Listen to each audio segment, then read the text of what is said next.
Police in St. Catherine South say they're working with financial institutions to better protect customers who continue to be targeted by robbers in Portmore. The matter was discussed at the latest Portmore Municipal Corporation meeting. Krista Campbell has the details.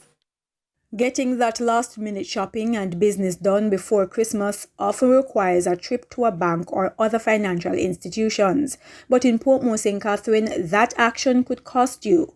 Police say it's already cost a life, and so they're working with financial institutions to help protect customers from thieves. If it means that they have to make structural changes even within the banks to ensure safety in persons do business in a more secure environment, they should do that, because what we observe is that there is communication obviously coming in or going out, off the bank to persons out there who are targeting persons who leave the bank after doing business. Head of the St. Catherine South Police, Superintendent Christopher Phillips, says the robbers often travel on bikes or in motor vehicles and have attacked a lot of their victims when they're close to home or at their gates.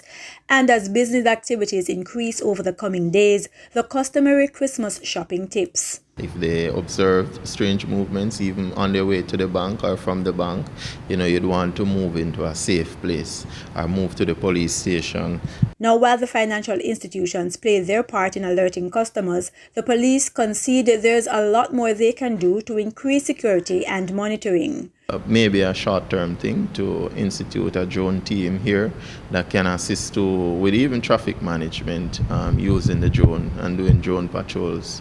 The police urgently need the assistance of the CCTV, and especially those that are license plate readers can assist us at some critical points. And if you look on the municipality, if we have those covering all our main entrance and exit points, it would serve us well. Krista Campbell, TVJ News.